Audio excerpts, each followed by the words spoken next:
She doesn't love you anymore, and the proof is right in front of your face. The warmth is gone. The way she looks at you is different. Every word, every silence, every glance feels like rejection. And maybe she's already said it. The words that crush your chest like a hammer. I want a divorce. I can't live like this anymore. Right now, your world is on fire. The life you built, the future you believed in, the family you thought was unshakable.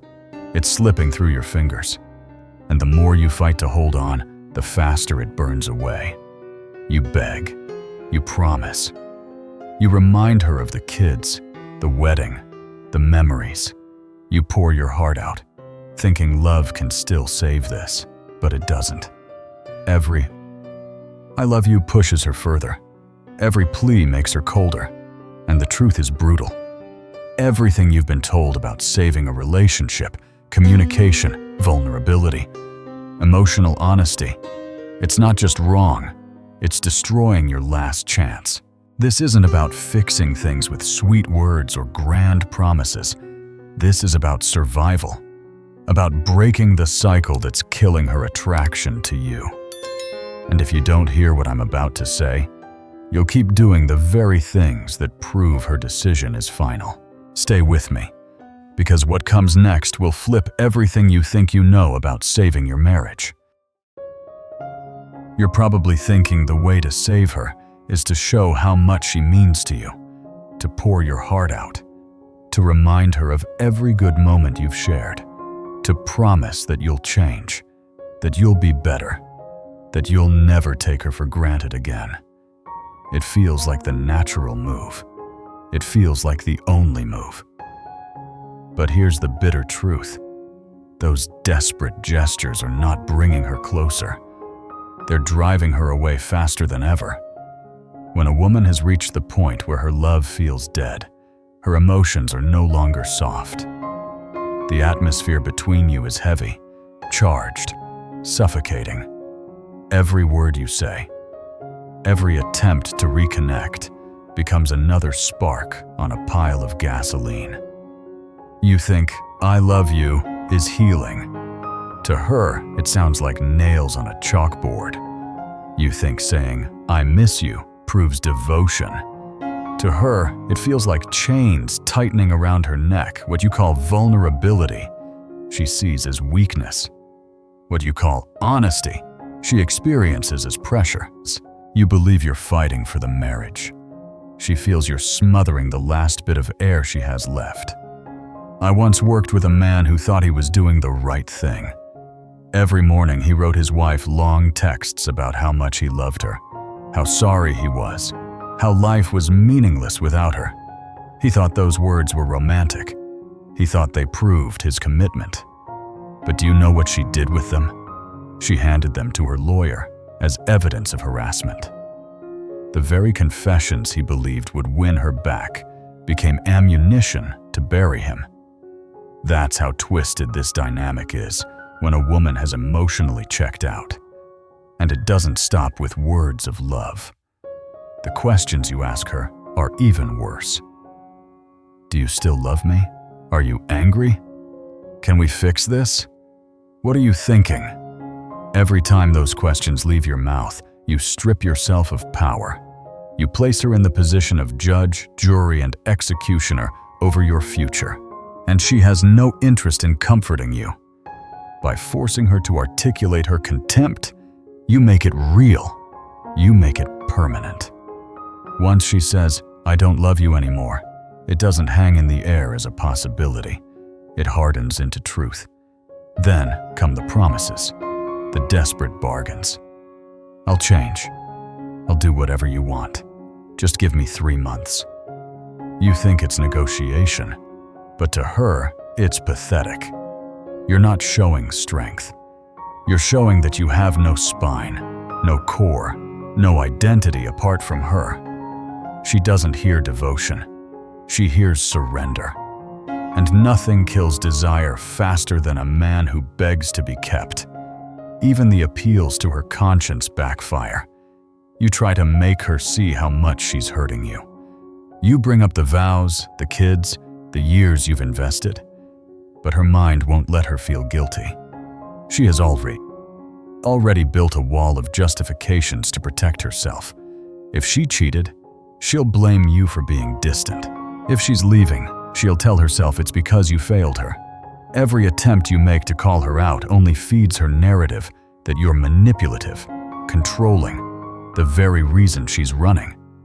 You think the kids will stop her. You believe that reminding her of family will awaken her sense of duty. But she's already rewritten the script.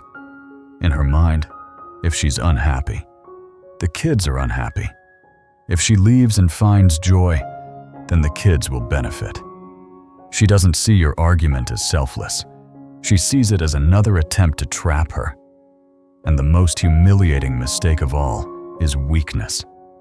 The begging, the crying, the late-night texts telling her you can't live without her. You think your pain will spark compassion, that she'll see your tears and remember her love. But if her heart has already turned cold, your suffering doesn't awaken empathy. It awakens disgust. She doesn't want to cradle you. She wants to escape you. I've seen men collapse in tears, have panic attacks, even threaten their lives, all believing it would shock their wives back into caring. Not once has it worked. Not once. All it ever did was confirm her decision was right. Look how unstable he is. Look how weak. This is exactly why I have to go. Every move you've been told to make, sharing your feelings, asking for reassurance, promising change, appealing to her conscience, begging for pity, isn't saving your marriage. It's handing her more reasons to leave. It's reinforcing every dark story she's already telling herself about you. And unless you stop right now, you're not just losing her, you're guaranteeing she'll never respect you again. So if every instinct you've been following is wrong, what's left? How do you respond to a woman who is already halfway out the door, who has rehearsed every reason to leave and has hardened her heart against you? The answer is brutal, but it's also simple. You stop fighting her. You stop defending yourself. You stop arguing, explaining, persuading, begging. You do the one thing she never expects. You agree. Yes, you heard that right. Agree with her. Not sarcastically, not with bitterness. Calmly, directly, with no drama, no tears, no anger. She says you're selfish. You say, I can see that. She says you never really loved her. You say, I understand why you feel that way. She says she wants a divorce. You say, okay, I get it. This sounds insane. It feels like surrender. But what actually happens in that moment is that you rip the script out of her hands. Think about it. She's been preparing for battle. In her head, she has every accusation lined up like bullets in a chamber. She expects you to fight back, to deny, to justify. She's ready for the shouting, the tears, the endless debates. She's armored up for war. And then, you refuse to fight. You take the power out of her words. She fires, but the bullets land in water. The more she pushes, the more you disarm her. That's when confusion sets in. That's when doubt sneaks in. I saw this happen with a client whose wife had reached the breaking point. She came at him with fury, listing every flaw she had ever seen in him. You're controlling. You're emotionally abusive. You've never made me happy. I want you out of this house. He didn't cry. He didn't beg. He didn't argue. He looked her in the eye and said, I can see why you feel that way. Okay, I'll make arrangements. She was speechless. She'd spent weeks building her case, sharpening her accusations, preparing to crush him with her certainty. And suddenly, there was nothing to fight against. Within an hour, she was backpedaling, trying to make sense of his calm agreement. This is the hidden power of non-resistance. By agreeing, you take away the fire she's been stoking. You leave her with no orgatit. She expects a desperate man clinging to her leg. Instead, she sees a man who won't fight, won't plead, won't crumble. That alone forces her to rethink everything, because she can't categorize you anymore. You're not the weak man she's decided to leave. You're something new, something she can't quite read. But it doesn't stop there. Agreement is only the first strike. The second, and even more devastating move is to flip the script completely. You change everything she thinks she knows about you. Every habit, every pattern, every routine she can predict. You destroy it overnight. If you used to text her constantly, you stop. If you never texted, you send one brief message at the same time each day. If you were always home, you start going out. If you were always out, you become a homebody. If you stayed up late, you go to bed early. If you hated the gym, you become a morning runner. If you cooked dinner, you stop. If you never cooked, you suddenly master the kitchen. This is not about self-improvement. It's not about becoming the man she always wanted. It's about one thing: breaking her ability to predict you. Because predictability kills attraction. Familiarity suffocates desire. She has already fast-forwarded life with you and decided it's boring, dead, hopeless. So you take that certainty and you blow it up. You force her to recalibrate, to look at you again with fresh eyes, because the man she thought she knew no longer exists. One of my clients transformed so radically that his friends barely recognized him. His wife had wanted a divorce. He didn't fight. He didn't beg. He agreed. And then he became unrecognizable. From a man who never exercised to a man who ran before sunrise. From someone who always asked permission to someone who made decisions without checking in. From always available to suddenly busy, mysterious, untouchable. Within weeks, her certainty shattered. She went from cold to curious, from distant to chasing. That's the psychology of reversal. When you remove the fight and then remove the predictability, you create cognitive dissonance so strong that her conviction about leaving begins to crumble. She can't fit you into the narrative she's written. She can't box you in anymore. And once she's confused, once she's uncertain, you've taken back control without ever lifting a finger. This is not manipulation. This is not a trick. It's evolution forced by crisis. The weak, predictable, needy man she decided to leave must die. And in his place must rise someone she can't define, can't control, can't live without. When you reverse every pattern she expects, something powerful happens. Her brain short-circuits. For years, maybe even decades, she has felt she could predict you. She knew your habits, your moods, your reactions.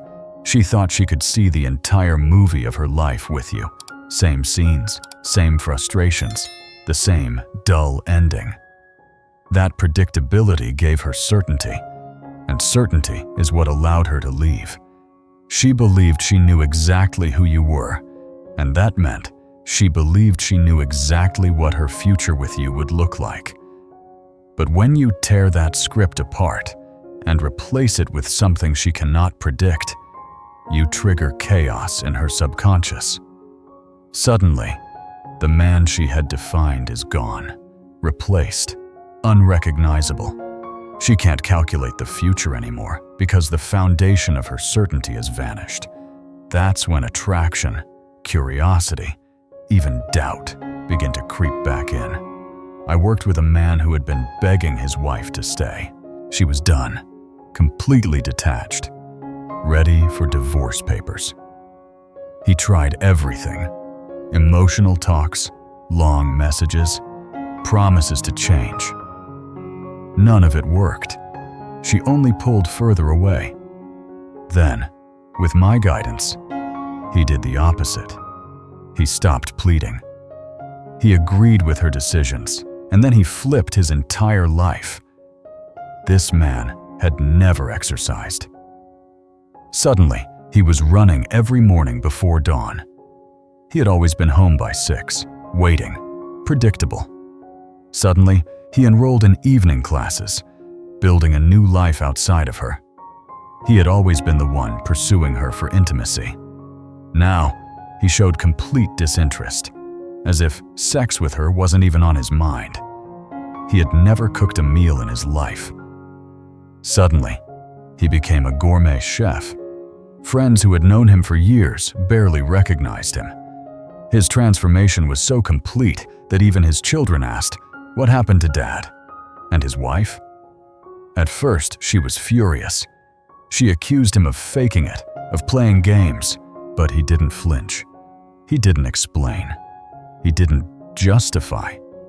He just lived the changes, silently and consistently. Within a week, she was unsettled. Within 2 weeks, she was curious. "Where are you going at night?" she asked. His answer was calm, vague. "Just places." Within a month, she was the one knocking on his door, asking to talk. And within 6 weeks, the divorce was off the table. Why did it work? Because she couldn't process the change. The man she wanted to leave no longer existed. The future she had imagined, her walking away while he begged and collapsed, was shattered. Instead of being the predictable, needy husband she had written off, he became unpredictable, mysterious, untouchable. She had to reevaluate everything. This is the essence of cognitive dissonance. Her brain had built a narrative. I know him. I know what he'll do. I know what my life will look like if I stay. And that narrative justified leaving. But when you destroy that predictability, her brain has to rewrite the story. Suddenly, she doesn't know who you are anymore. She doesn't know what her future would look like without you, or with you. That uncertainty cracks the walls of her decision. But here's the key. The change must be total. No half measures, no gradual shifts. If you change slowly, she will adjust and rationalize it away. But if you flip everything overnight, her subconscious cannot keep up. It panics. It doubts. It begins to wonder if she has been wrong all along. This isn't about acting. It isn't about pretending for a few weeks. If you slip, if you revert, if you show even a glimpse of the old needy man, the illusion dies instantly. She will know it was all a performance, and her contempt will be worse than before. But if you maintain the reversal without apology, without explanation, without wavering, her certainty about leaving will collapse under its own weight. This is why the method works. It doesn't beg her back. It doesn't manipulate her with guilt or tears. It forces her brain to confront a reality it can't explain. The man she thought she knew, the one she was sure she didn't want, no longer exists. And once that man is dead, everything about her decision is up for grabs. By now, you can see how powerful the reversal is. But here's the catch, and it's deadly. The most dangerous moment in this entire process isn't when she's cold, distant, and ready to leave. It's when she begins to come back. That's the trap most men fall into. They do everything right. They stop pleading. They flip the script. They become unpredictable, independent, magnetic. And slowly she starts to notice. She gets curious. She asks questions. She checks in. Maybe she even makes a move, touches your arm, laughs at your jokes, hints at closeness. And in that moment, most men think, it worked. I've won. She's back. That thought is poison. Because the second you believe the crisis is over, your guard drops. You slip back into the same old patterns that drove her away in the first place. You start calling her again just to check in. You start asking how she feels. You become available whenever she wants. You let her see that the old, predictable, needy man is still alive. And when she sees that, the game is over for good. I saw this happen to a client who had executed everything flawlessly. His wife went from cold and ready to leave to affectionate, curious, even sleeping with him again after months of distance. He thought the nightmare was behind them, so he relaxed. He called her in the middle of the day just to say hi. He asked about her feelings, wanting reassurance. He slipped back into being her safety net, her emotional sponge. Within 2 weeks, she looked him in the eye and said, "I knew the change wasn't real. You were just trying to trick me. I can't trust you. I want the divorce." That time, there was no coming back. Why? Because once she suspects that your change was just an act to win her back, her contempt doubles. She feels manipulated. She feels confirmed in her judgment that you're weak, desperate, dishonest, and nothing kills respect faster than that. This is why I call it the aftershock. Success isn't the end. It's the test. When she leans in again, when she shows interest, when she starts to chase, that's when your discipline is tested at the highest level, because everything in you will want to celebrate. Everything in you will want to sigh in relief and slip back into comfort. That's your old self talking. The man she left. The man who cannot exist anymore. You must understand this. The transformation cannot be temporary. It cannot be a tactic. It must be permanent. The old version of you, the predictable, approval-seeking, validation-hungry man, must be dead. If he shows even a flicker, she'll know the truth. And once she knows, you'll never get another chance. So when she comes back, don't change course. Don't soften. Don't explain. Stay steady. Stay unpredictable. Stay the man who doesn't need her to survive. Let her chase. Let her question. Let her wonder if she ever truly knew you. That tension, that uncertainty, is what pulls her back. But if you collapse into old habits, that tension evaporates, and with it, every spark of attraction you've rebuilt. This is the paradox that men struggle with. They think winning her back is the finish line. It's not. It's the starting line of becoming a man who can keep her interested, who can command respect, who can't be read like a children's book. If you treat it as a strategy, you'll fail. If you live it as who you are, you win. Not just with her, but with any woman, and more importantly, with yourself. The man she left is gone.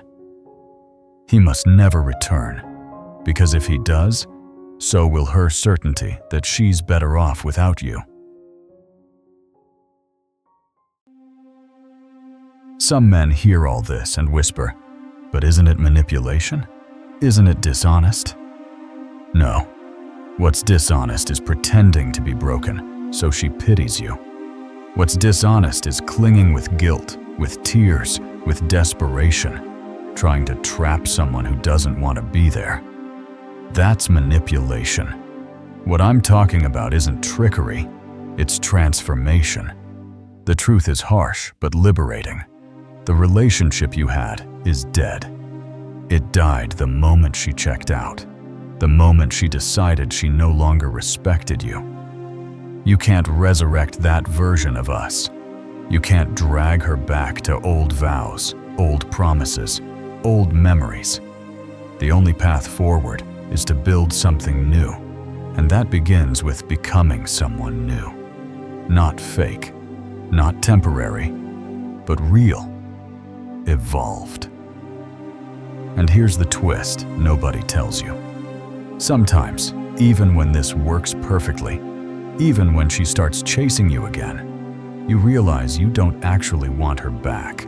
Because when you stop needing her approval, when you stop drowning in desperation, when you stand on your own 2 feet as a man, the fog clears.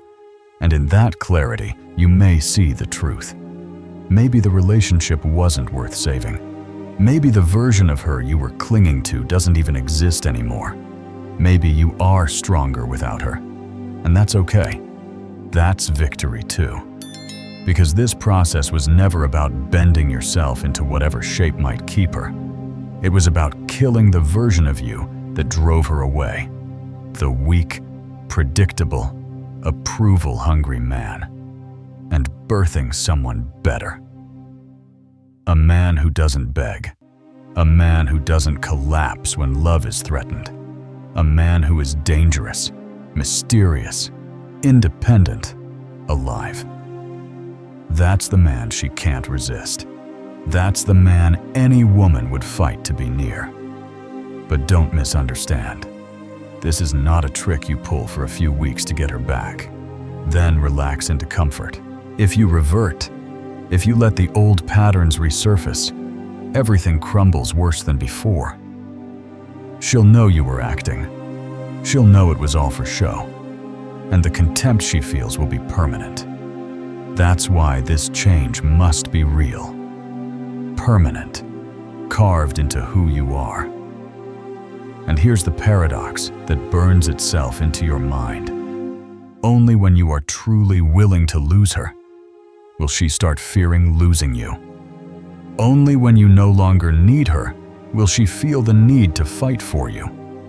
Only when you stop chasing will she turn around and start pursuing. That's the cruel twist of desire, and it's the secret every desperate man refuses to face. So let me be blunt. The clock is ticking. Every day you spend clinging, explaining, promising, begging, it's another nail in the coffin of her attraction. Every day you delay killing the old version of you, she gets closer to a point of no return. If you want a chance, you don't wait. You act now. You stop talking. You stop pleading. You stop performing weakness. You start agreeing. You start changing. You start becoming. This isn't just about saving a relationship. This is about saving yourself. About burning down the weak man you were and rising as someone untouchable. If she stays with a man worth staying for. If she goes, you walk away stronger, sharper, more desirable than you have ever been. Either way, you win. Because the real loss is not losing her. The real loss is staying the same.